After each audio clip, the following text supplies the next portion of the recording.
नमस्कार मित्रांनो, लग्नानंतर होईलच प्रेम या मालिकेच्या 21 ऑक्टोबरच्या भागामध्ये मित्रांनो आजचा भाग सुद्धा खूप छान आहे. शेवटपर्यंत प्लीज बघत राहा. काय होतं, मानिनी पार्थकडे गेलेली असते आणि तेव्हा पार्थने तर काव्याचं इतकं सुंदर चित्र काढलेलं असतं आणि त्यानंतर तो सगळ्या काही आठवणी म्हणजे तो जेव्हा कॅफेमध्ये भेटलेला असतो आणि काव्या त्याच्यावरती ओरडत का वगैरे असते ते सगळं काही मानिनीला सांगतो आणि बोलता बोलता तो बोलून जातो. तर मानिनीला आता काव्याची बाजू एकदम क्लिअर होते आणि त्यानंतर चक्क आता मानिनी काव्याकडे जाते आणि तिला म्हणते की चल आता तुझी जागा इथे नाहीये. आणि तेव्हा काव्याला तर काही कळत नाही आणि काव्या सुद्धा म्हणते नाही नाही मला तर पार्थशिवाय मी राहूच शकत नाही आणि मी त्यांना सोडून कुठेही जाणार नाही. तर आता मानिनीला तिचं सुद्धा प्रेम कळतं आणि आता मानिनी चक्क तिला घेऊन पार्थच्या रूम मध्ये येते आणि त्या दोघांना एकत्र करते. तर दुसरीकडे जीवा मात्र खूप कॉन्फिडंट झालेला असतो आणि त्यानंतर तो नंदिनी समोर जाऊन नंदिनीला विश्वास सुद्धा पटवून देतो की आता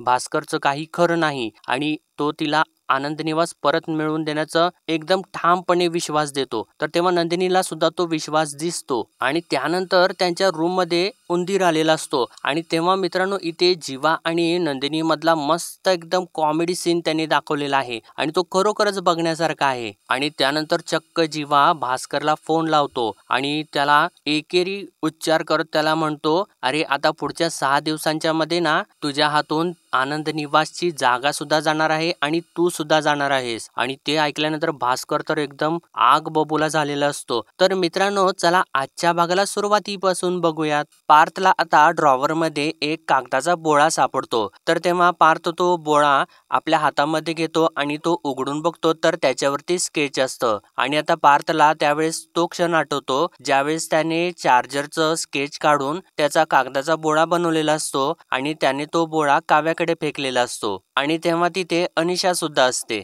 तर आता काव्याने ते बघितल्यानंतर काव्या एकदमच म्हणते घ्या चार्जरचा स्केच. तर पार्थ तिला म्हणालेला असतो चित्र म्हणजे काय असतं माहिती का, की समोरच्याला आपल्या मनामधलं सांगायचं एक उत्तम डिव्हाइस असतं. आणि ते सगळं काही आठवून आता पार्थ खुश होतो आणि मनातल्या मनात हसू लागतो. आणि त्यानंतर आता तो परत एक ड्रॉइंग बुक आपल्या हातामध्ये घेतो आणि बहुतेक आता तो काहीतरी स्केच काढायच्या तयारीत आहे त्याच्यावरती. आणि त्यानंतर आता तो लगेचच टेबलवरती जाऊन बसतो आणि पेन्सिल वगैरे आपल्या हातामध्ये घेतो आणि तेव्हा डोळे बंद करतो. तर आता त्याला काव्यासोबत घालवलेले एक एक क्षण म्हणजे एकदम आनंदाचे खोडकर क्षण आठवू लागतात. आणि त्यानंतर तो हसतो आणि परत आता त्या बुकवरती स्केच काढू लागतो आणि तेव्हा सुद्धा त्याच्या डोळ्यासमोर ती काव्याच येत असते आणि तिच्यासोबत घालवलेले ते एकदम आनंदाचे क्षण आठवत असतात. आणि आता त्याचं स्केच पूर्ण होतच इतक्यातच आता मानिनी तिथं येते आणि पार्थला म्हणते अरे पार्थ तू इथे काय करत आहेस, असं ती म्हणत असताना त्याच्या हातामधलं ते ड्रॉइंग बुक खाली पडतं आणि तेव्हा मानिनी ते ड्रॉइंग बुक आपल्या हातामध्ये उचलून घेते आणि त्याच्यावरती बघते तर पार्थने एवढं सुंदर काव्याचं स्केच काढलेलं असतं आणि ते बघितल्यानंतर मानिनीला तर धक्काच बसतो. आणि खरोखरच मित्रांनो पार्थने खूप सुंदर स्केच काढलेलं असतं काव्याचं. आणि आता मानिनी पार्थकडे बघू लागते आणि तिला ते जाणवलेलं असतं की पार्थ तर काव्याच्या खूप प्रेमात बुडालेला आहे. तर मित्रांनो आता इकडे नंदिनीने रेखाताईंना फोन लावलेला असतो आणि ती फोनवरती बोलत असते, हो रेखाताई मी सुद्धा शिरीष काकांचा फोन ट्राय करत आहे पण माहिती नाही का की त्यांचा फोन स्विच ऑफच येत आहे. आपल्याला न कळता त्यांनी व्यवहार केलाच कसा आणि मला हे त्यांना विचारायचं आहे आणि बहुतेक ना ते बाहेर गावी गेलेले आहेत, असं ती बोलत असताना इतक्यातच आता म्हणजे काल आपण बघितलं की जीवा एकदम त्याचं प्रतिबिंब त्याला भेटून गेल्यानंतर एकदम उत्साहित झालेला असतो आणि भास्करचा बदला घेण्यासाठी तो सज्ज झालेला असतो आणि त्या उत्साहातच आता तो रूम मध्ये येतो आणि तेव्हा त्याच्या हातामध्ये एक बॉल असतो आणि तो सतत तो बॉल भिंतीवरती आपटत असतो. तर नंदिनी पुढं फोनवरती म्हणते ते बहुतेक बाहेर गावी गेलेले आहेत आणि ते आले ना की मी त्यांना भेटणार आहे आणि तुम्ही सुद्धा ना त्यांना फोन ट्राय करत राहा, त्यांचा कॉन्टॅक्ट झाला ना की मला तुम्ही कळवा, असं म्हणून ती आता फोन ठेवून देते. आणि तेव्हा जीवा सतत तो बॉल भिंतीवरती आपटतच असतो. तर नंदिनी त्याला म्हणते, "अहो जीवा, तुम्ही हे काय करताय?" तर जीवा म्हणतो, "काय करताय म्हणजे काय? अगं हा माझा आवडीचा गेम आहे. तो खेळतोय. आता दादा आजारी आहे, नाहीतर मी ना दादासोबत खेळलो असतो." आणि तो एकदमच नंदिनीला म्हणतो, "अगं तू खेळतेस का माझ्यासोबत?" तर जीवाला असं बघितल्यानंतर नंदिनीला तर धक्काच बसतो आणि नंदिनी त्याला विचारते, "सिरियसली?" तर जीवा सुद्धा तिला म्हणतो, "अगं हो, मी सिरियसलीच बोलतोय. अगं तुला ना एकदम रिलॅक्स फील होईल." म्हणजे काय आहे माहिती का, आपण सगळा फोकस असा बॉलवरती ठेवतो ना, त्यामुळे स्ट्रेस ना असा छूमंतर होतो आणि यू शुड ट्राय असं तो बोलत असताना नंदिनी त्याला म्हणते, "अहो जीवा, तुम्ही हे काय करताय? अहो तुम्हाला जरा सुद्धा सिरियसनेस नाहीये का कुठल्या सुद्धा गोष्टीचा? अहो फक्त 7 दिवसांची मुदत मिळालेली आहे आपल्याला आनंद निवास वाचवायची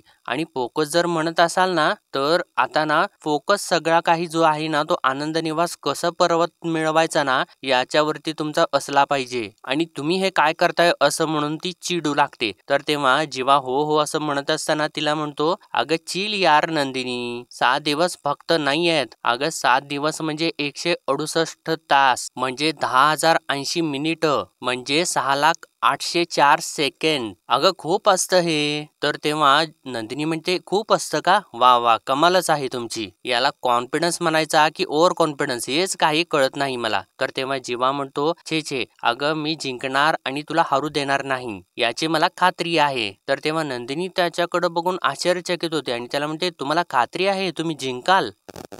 तर तेव्हा जीवा थोडंसं बॉल आपटायचं थांबतो आणि तिला म्हणतो, "अगं 1 मिनिट, हे तू म्हणतेस तू? अगं जो मुलगा ना शेवटच्या 5 बॉलवरती 30 रन काढू शकतो त्याच्यावरती डाऊट घ्यायचा नाही हं, असं तूच म्हणाली होतीस." तर तेव्हा नंदिनी म्हणते, "हो हो, मीच म्हणाले होते, चांगलं लक्षात आहे माझ्या. तेच चुकलं ना माझं." असं म्हणून ती रागाला येत असते आणि आपली आवरावर करत करतच ती बोलत असते. तर तेव्हा जीवा तिला म्हणतो, "अगं नंदिनी, अगं चिडू नकोस ना यार. अगं मी अजिबात मस्करी करत नाहीये. खरंच. अगं मी ना फक्त मैदानात उतरण्याआधीची तयारी करतोय. म्हणजे एखादा प्लेयर मैदानात उतरण्याआधी जसा सगळं काही बाजूला सारून फोकस करत असतो ना, तसं काहीसं सुरू आहे माझं. आणि म्हणजे ना यावेळी मी फ्रंट लाईन वरतीच खेळणार आहे. म्हणजे कोणी कितीही जोर लावू दे, माझी विकेट काही घेऊ शकत नाही. म्हणजे आतापर्यंत ना लो हाऊस कॉस्टिंग हे माझं ना स्वप्न होतं. पण आता ना ॲट एनी कॉस्ट तुला तुझं स्वप्न आनंद निवास एनी कॉस्ट परत मिळवून देणार हे माझं टार्गेट आहे आणि ते मी पूर्ण करणार म्हणजे करणार." असं म्हणून तो परत भिंतीवरती बॉल आपटू लागतो. तर तेव्हा नंदिनी थोडंसं त्याच्या पुढे येते आणि म्हणते,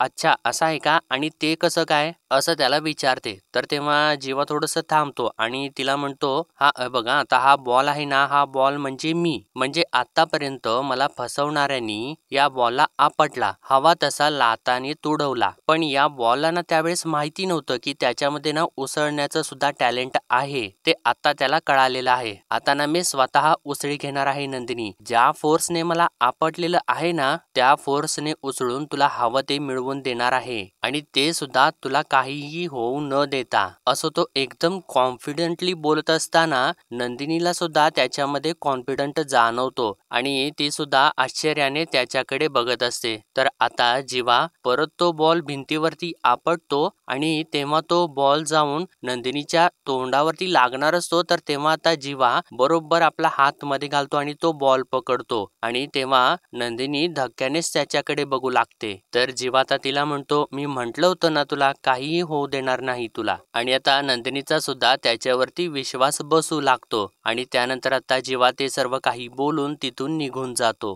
तर आता इकडे मानिनीने काव्याचं चित्र बघितल्यानंतर ती आश्चर्यचकित होते आणि पार्थला विचारते, "अरे पार्थ, हे चित्र तू काढलेस?" तर तेव्हा पार्थ तिला म्हणतो, "अगं आई, असं का करतेस? अगं लहानपणापासून तर मी स्केच काढतोच ना. हा आता बऱ्याच वर्षानंतर मी काव्याचं स्केच काढलेलं आहे." असं म्हणून तो खुश होत असतो. तर तेव्हा मानिनी सुद्धा एकदम वेगळ्याच मूडमध्ये जाते आणि ते चित्र बघत म्हणते, "अरे किती छान काढलेलं आहेस तू हे. अरे अगदी छोटे छोटे बारकावे सुद्धा काढलेले आहेस तू." असं त्याला म्हणत असते. तर तेव्हा पार्थ तिला म्हणतो, "काव्या या रूम मध्ये नाहीयेत ना, सो म्हटलं त्यांचं चित्र काढावं म्हणून मी ते चित्र काढलेलं आहे. काव्याच्या न कळत ना मी त्यांच्यामधले बारकावे टिपलेले आहेत आणि तेच बारकावे या चित्रामध्ये उतरवलेले आहेत आणि जर समजा त्या समोर असत्या ना तर अजून छान चित्र आलं असतं." असं असं बोलत तो हसत असतो. तर तेव्हा मानिनी त्याच्याकडे बघत असते आणि तिच्या मनामध्ये वेगळंच काहीतरी चालू असतं. तर आता मानिनी न राहून त्याला विचारते, "तू मिस करतोयस का काव्याला?" तर पार्थ सांगतो, "मी खूप मिस करतोय. त्या या रूममध्ये नाही आहेत ना, तर या रूममध्ये यायची सुद्धा इच्छा होत नाही. लग्नाआधी ठीक होतं, पण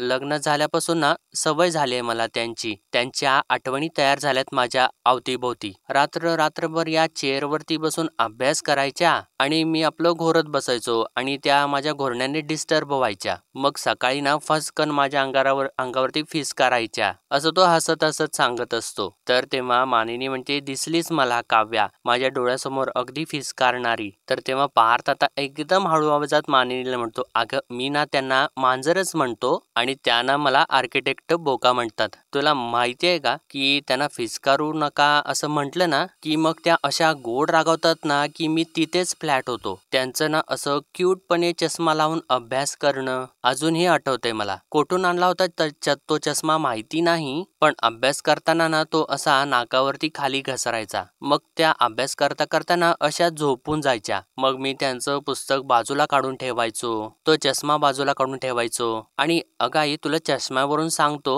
एकदा ना आमच्यामध्ये वादविवाद झाले आणि त्यानंतर तो उठतो आणि तो फुल एक्साइट असतो आणि सांगतो की हे बघ त्यानंतर ना मी तो चष्मा हे बघ इथे ब्लँकेटच्या खाली ठेवला होता आणि मी आपलं बोलता बोलता इथे बसलो आणि मग काढ करून तो चष्मा मोडला आणि मग खाली बघितलं तर त्यांचा चष्मा होता. त्यांना दिसू नाही दिलं, पण जेव्हा त्यांना कळलं ना त्या ज्या काही फिसकारल्यात ना माझ्यावरती, अरे बाप रे तुला काय सांगू असं म्हणून तो हसू लागतो आणि मी नंतर ना त्यांना चष्मा रिपेअरी करून दिला.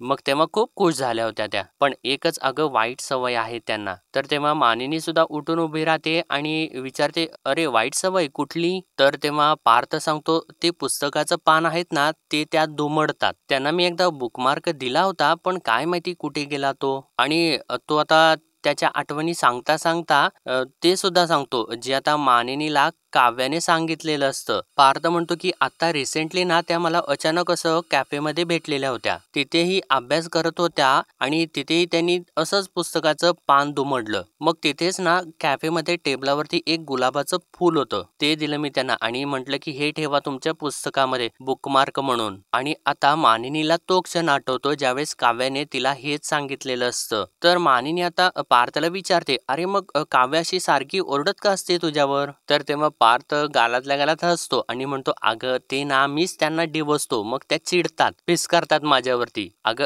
फिसकारणे ना ही त्यांची लव्ह लँग्वेज आहे. एकदा ना त्या आजारी होत्या म्हणून मी ऑफिसला जाणार नव्हतो. तर मग मला म्हणाल्या, "देशमुख माझ्या मागे पुढे करायची काही गरज नाहीये. तुम्ही तुमचं ऑफिसला जा." पण मग नंतर ना येऊन मला सॉरी सुद्धा म्हणाल्या आणि त्यांच्यामुळे ना माझं होणारं नुकसान त्यांना नको होतं. आणि त्यावेळेस आता मानिनीला तो क्षण सुद्धा आठवतो ज्यावेळेस काव्या पार्थवरती ओरडत असते, "मी तुम्हाला सांगितलंय ना ऑफिसमध्ये जा, मग तुम्ही जा आणि मग का नाही ऐकत आहात तुम्ही माझं? काय प्रॉब्लेम आहे तुमचा? प्लीज जा तुम्ही." आणि असं ती बोलत असताना मानिनीने बाहेर उभा राहून नेमकं ते ऐकलेलं असतं आणि तो क्षण आठवत असताना मानिनी हरवून गेलेली असते. तर पार्थ आता तिला त्या विचारातून थोडासा बाहेर काढतो आणि तिला म्हणतो, "अगं आई त्यांचा हेतू वाईट नसतो बरं का. अगं त्यांचं बोलणंच आहे ना ते तिखट झणझणीत मिसळीसारखं आहे. मला आवडतं त्यांचं हे तिखट बोलणं, माझ्याशी भांडणं, मला टोमणे मारणं, असं चालत चालत अभ्यास करणं. खूप मिस करतोय मी हे सगळं काही." आणि त्यानंतर तो परत ते चित्र आपल्या हातामध्ये घेतो आणि म्हणतो, "अगं आई मला ना या चित्रामधली काव्या नको आहे. मला ना या रूम मध्ये हव्या आहेत त्या." आणि त्यानंतर तो एकदम काळजीने मानिनीला विचारतो, "अगं आई मी आणि काव्या कायम एकत्र असू ना?"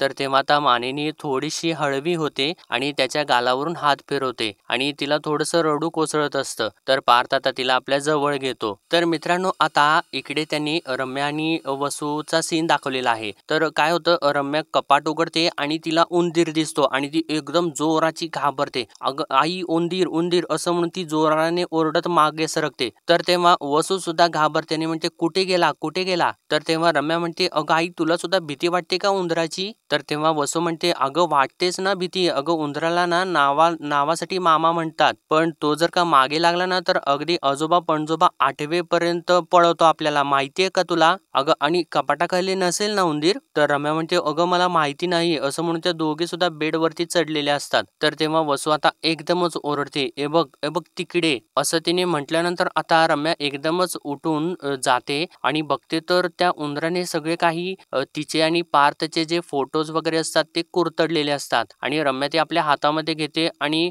ती खूप टेन्शन मध्ये येते. म्हणते, अगं आई, माझा आणि पार्थचा फोटो उंदराने कुरतडला. तर तेव्हा वसू अजून टेन्शन मध्ये येते आणि रम्याला सुद्धा टेन्शन देऊ लागते. म्हणते, अगं रम्या, उंदराने फोटो कुरतडलेला आहे म्हणजे अगं उंदीर तर बाप्पाचं वाहन असतो ग, आणि अगं हे यामधून बाप्पा आपल्याला काहीतरी संकेत तर देत नसेल ना, असं तिने म्हटल्यानंतर रम्या म्हणते, अगं आई तू काय बोलतेस हे, अगं तू उगीच ना त्या मामीच्या गुरुजींच्या सारखं बोलू नकोस हा. अगं कसला काय संकेत आहे याच्यामध्ये. तर वसू म्हणते, अगं तसं नाही, मला असं वाटतंय की तुझ्या आणि पार्थ मध्ये तर अंतर तर पडणार नसेल ना. तर रम्या म्हणते, हे बघ आई, उगीच वाटेल ते बोल नकोस, असं काही सुद्धा होणार नाहीये, आणि जर झालंच ना तर ते पार्थ आणि काव्याच्या बाबतीत होणार आहे. एक तर वेगळ्या रूम मध्ये राहायला जाऊन तिने स्वतःच्याच आणि पार्थच्या नात्यामध्ये ना दुरावा निर्माण केलेला आहे, आणि आता लवकरच ते दोघे ना कायमचे वेगळे सुद्धा होतील, असं ती बोलत असताना टेन्शन मध्ये स्वतःच आलेली असते. तर आता इकडे मित्रांनो,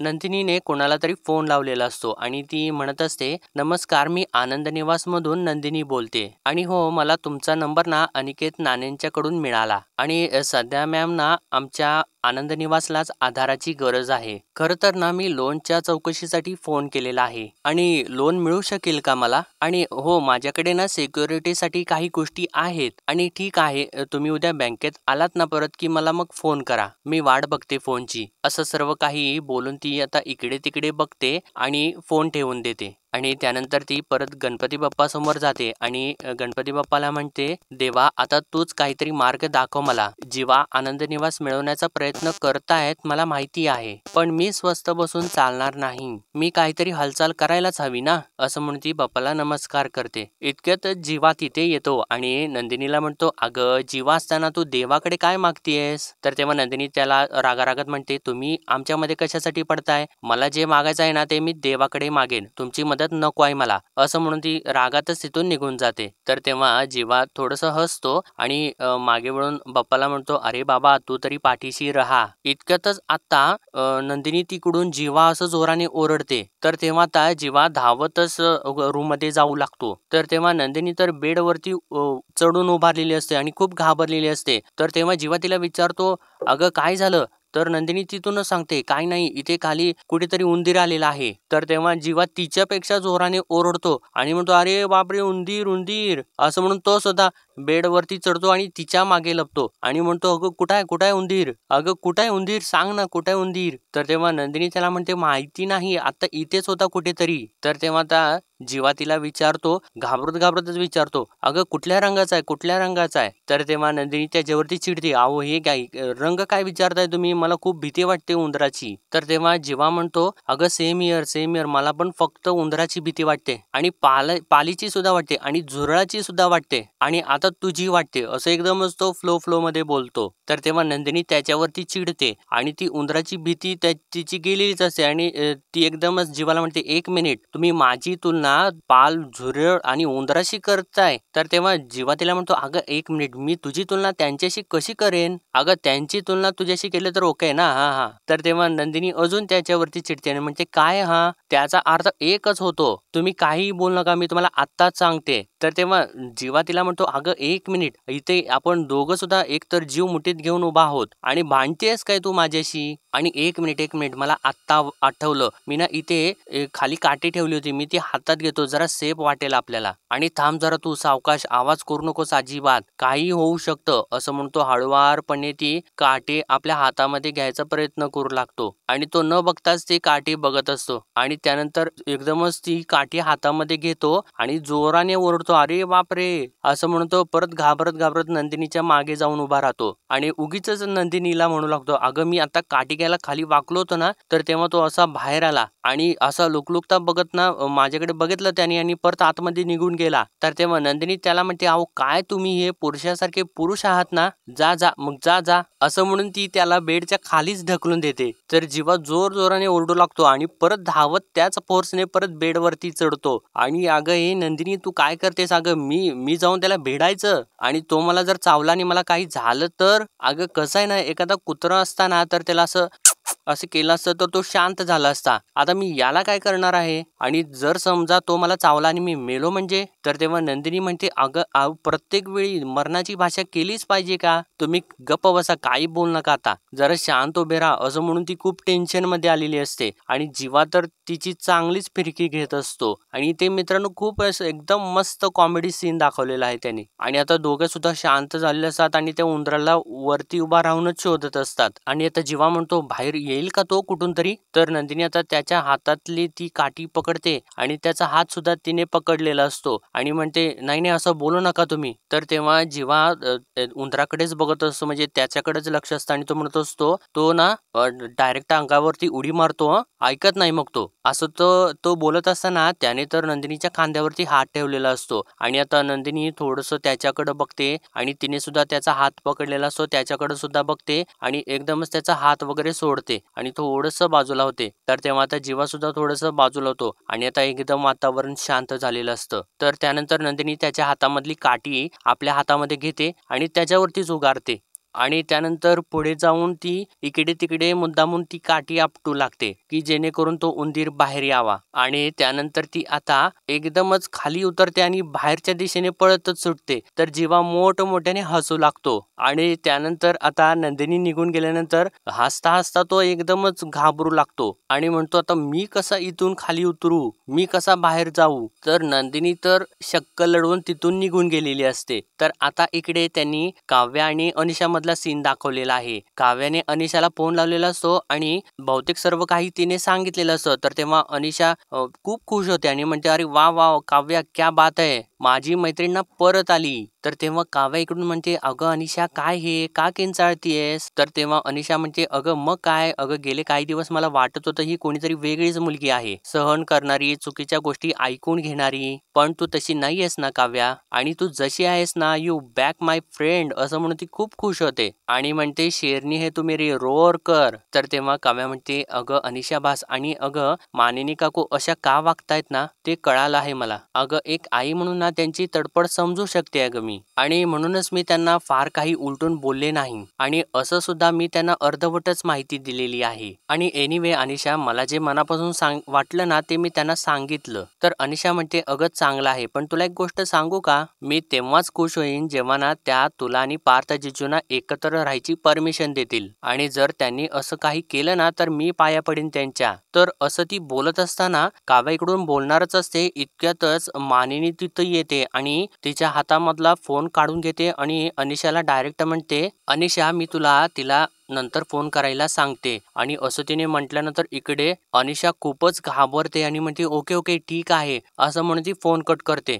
तर तेव्हा काव्या पण खूप घाबरते आणि मानिनीला विचारते, "काय झालंय काकू?" तर मानिनी तिला एकदम सिरियस असल्याचं दाखवते आणि तिला म्हणते, "तुझी बॅग कुठं आहे?" तर काव्या तिला म्हणते, "अगं काय झालंय काय अचानक पण?" तर मानिनी तिला परत म्हणते, "तुझी बॅग कुठं आहे?" तर काव्या म्हणते, "माझी बॅग इथेच आहे." तर मानिनी काही न इकडे तिकडे बघता डायरेक्ट कपाटामध्ये तिची बॅग काढायला जाते. तर तेव्हा काव्या तिला म्हणत असते, "अहो काय झालंय तरी काय काकू तुम्ही आणि काय करताय काय?" तर तेव्हा मानिनी तिची बॅग काढून आपल्या हातामध्ये घेते. तर काव्या तिला विचारत असते, "अहो काकू तुम्ही हे काय करताय?" आणि तेव्हा मानिनी तिचे कपडे त्या बॅगमध्ये भरू लागते. तर काव्याला लक्षात येतं आणि काव्या म्हणते, "नाही नाही काकू, मी कुठेही जाणार नाहीये." तर मानिनी तिला म्हणते, "जावं तर लागेलच तुला. पार्थचा त्रास ना आता मला बघवत नाहीये." आणि असं तिने म्हटल्यानंतर काव्या मात्र खूप टेन्शन मध्ये येते आणि तिला म्हणते, "अहो काकू, पण मी कुठे काय त्रास देते त्यांना? अहो उलट मी तुम्ही सांगितल्याप्रमाणे इथे गेस्ट रूम मध्ये राहतेय ना, जात सुद्धा नाहीये त्यांच्याजवळ." असं म्हणून तिला आता थोडंसं रडू येऊ लागतं आणि तुम्ही सांगितलेलं मी सगळं काही ऐकतेय, पण तुम्ही तर माझं ऐकतच नाही आहात काकू. तर मानिनी अजून सुद्धा सिरियस असते आणि म्हणते, "पार्थची अवस्था बघवत नाहीये ना मला, म्हणूनच तू इथे थांबू शकत नाहीस." तर काव्या तिच्या मागे मागेच करत असते आणि म्हणते, "अहो पण मी असं काय केले ते सांगा तरी." तर मानिनी तिला म्हणते, "गुंतत चाललेला आहे माझा पार्थ तुझ्यामध्ये. सारखी ना तो तुझी आठवण काढत असतो. त्याला होणारा त्रास ना मी त्याच्या नजरेमध्ये बघून आलेली आहे." तर काव्या सुद्धा आता खूप सिरियस झालेली असते आणि म्हणते त्यांच्या नजरेमध्ये त्यांना होणारा त्रास तुम्हाला दिसला, तुम्हाला माझा त्रास दिसत नाहीये का? अहो मला सुद्धा खूप आठवण येते त्यांची, सगळं काही मिस करते मी. त्यांचं मला चिडवणं, त्यांचं मला त्रास देणं, त्यांनी माझ्या खोड्या काढणं, सगळं काही मिस करते मी काकू. असं बोलत असताना मानिनी मात्र तिचं काही एक ऐकून घेत नाही आणि तिची बॅग आता तिने भरून घेतलेली असते आणि आता मानिनी डायरेक्ट तिच्या हाताला पकडते आणि खेचत घेऊन जाऊ लागते. तर तेव्हा काव्या म्हणते, काय करताय काकू, सोडा माझा हात, मी नाही जाणार आहे कुठं, मी नाही राहू शकत पार्थशिवाय, सोडा मला, असं म्हणून ती तिचा हात झटकते. तर मानिनी आता तिला म्हणते, तेच करते मी, सोडते मी तुला पार्थकडे, तुला मी घराबाहेर काढत नाहीये काव्या, तुला फक्त मी या गेस्ट रूम मधून बाहेर काढतेय आणि पार्थच्या खोलीकडे नेते तुला, पार्थच्या आणि तुझ्या खोलीकडे, असं ती सांगत असताना तिला भरून आलेलं असतं आणि आता काव्याला सुद्धा भरून येतं. तर मानिनी पुढे म्हणते, आता बास झालं काव्या, आता संपला तुझा वनवास, असं तिने म्हटल्यानंतर काव्या तर शॉक होऊनच तिच्याकडे बघत असते. तर मित्रांनो, आजच्या भागामध्ये एवढंच आणि पुढील भागामध्ये आपण पाहणार आहोत जीवाने भास्करला फोन लावलेला असतो. तर तेव्हा भास्कर जीवाला म्हणत असतो, आता फक्त 6 दिवस उरलेले आहेत आणि हे असेच ना पुढचे 6 दिवस सुद्धा जातील. तर तेव्हा जीवा त्याला म्हणतो, म्हणजे तो एकेरीच त्याला बोलू लागतो, अरे 6 दिवस सुद्धा जातील आणि तुझ्या हातून ती जागा सुद्धा जाईल. आणि त्यानं असं एकेरी बोलल्यानंतर इकडे भास्कर तर जाम चिडतो. तर इकडे पार्थ मात्र त्याच्या आठवणीत रमून गेलेला असतो. तो त्याने जे चित्र काढलेलं असतं त्या चित्रासोबतच बोलत असतो. म्हणतो, मी तुमच्या आठवणीमध्ये तुमचं चित्र सुद्धा काढलेलं आहे काव्या. अहो, आणि देवाला म्हणतो, देवा अरे यार लवकर आम्हाला रूम मध्ये एकत्र आण. आणि असं तो बोलत असताना देव बरोबर त्याची इच्छा पूर्ण करतो आणि मानिनी काव्याला घेऊन त्याच्या रूम मध्ये आलेली असते आणि तिला समोर बघितल्यानंतर पार्थ एकदम उठून उभा राहतो आणि ते चित्र बाजूला ठेवून एकदम तिच्या नजरेमध्ये बघू लागतो. तर तेव्हा मानिनी सुद्धा पार्थकडे बघून खूप खुश झालेली असते आणि तिला खूप भरून आलेलं असतं आणि ती आनंदित सुद्धा असते. तर मित्रांनो, आजच्या भागामध्ये एवढंच आणि भेटूया परत उद्याच्या भागामध्ये. तोपर्यंत आपल्या व्हिडिओला लाईक, शेअर आणि सबस्क्राईब नक्कीच करा.